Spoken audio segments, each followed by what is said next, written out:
Bismillahirrahmanirrahim. Assalamualaikum warahmatullahi wabarakatuh. Perkenalkan, nama saya Siti Latifah Nurheria Idris dengan NIM 0510222887, kelas 1H Prodi Budidaya Ternak. Di sini saya akan menjelaskan tentang Pancasila sebagai ideologi bangsa.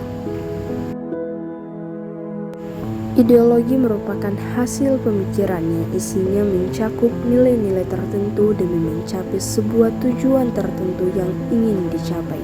Ideologi disebut juga sebagai identitas dari sebuah negara, karena ideologi sebenarnya memiliki fungsi yang sangat penting, di mana digunakan sebagai hal yang memperkuat identitas sebuah masyarakat negara.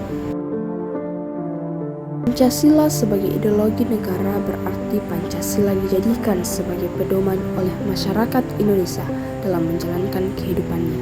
Nilai-nilai yang terkandung dalam kelima asas Pancasila menjadi landasan masyarakat dalam bersosialisasi, kehidupan beragama, hak asasi manusia, serta bekerja sama. Selanjutnya yaitu fungsi ideologi. Ideologi memiliki kedudukan yang sentral bagi setiap bangsa. Hal tersebut disebabkan ideologi mencakup berbagai hal yang menjadi pedoman bagi masyarakat dalam mencapai tujuannya. Fungsi yang pertama yang dimiliki ideologi adalah sebagai alat dalam pencegahan terjadinya berbagai konflik dalam masyarakat.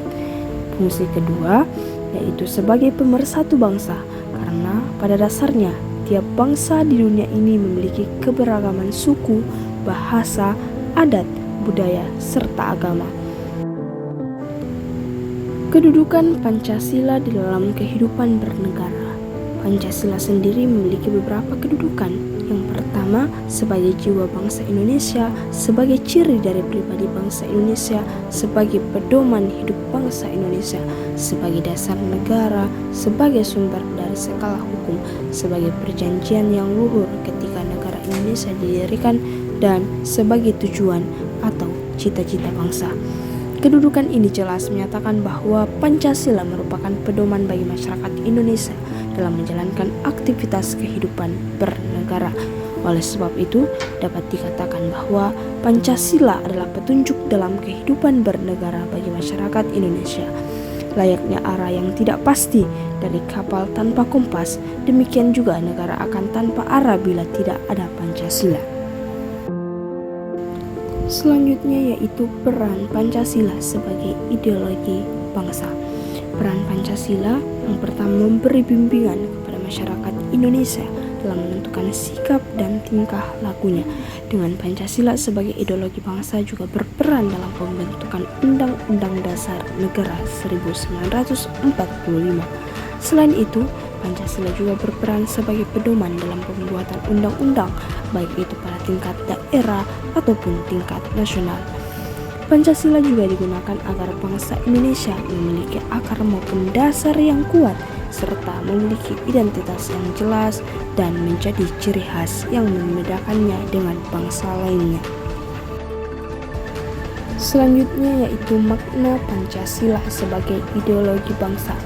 Nilai-nilai yang terkandung dalam Pancasila dijadikan acuan dalam mencapai cita-cita yang berkaitan dengan aktivitas kehidupan bernegara. Nilai-nilai yang ada dalam Pancasila adalah nilai yang berupa kesepakatan bersama dan menjadi sarana pemersatu bangsa. Dengan demikian, dapat dikatakan bahwa Pancasila ini merupakan panduan bagi bangsa dan negara Indonesia dalam menjaga keutuhan, persatuan, dan kesatuan Republik Indonesia. Dan terakhir, mengapa Pancasila menjadi sebagai ideologi bangsa Indonesia? Kedudukan ini jelas menyatakan bahwa Pancasila merupakan pedoman bagi masyarakat Indonesia dalam menjalankan aktivitas kehidupan bernegara, layaknya arah yang tidak pasti dari kapal tanpa kompas. Demikian juga negara akan tanpa arah bila tidak ada Pancasila. Pancasila itu jiwa dan raga kita. Ada di aliran darah dan detak jantung kita. Berkat keutuhan bangsa dan negara. Saya Jokowi, saya Indonesia, saya Pancasila. Demikian, Assalamualaikum warahmatullahi wabarakatuh.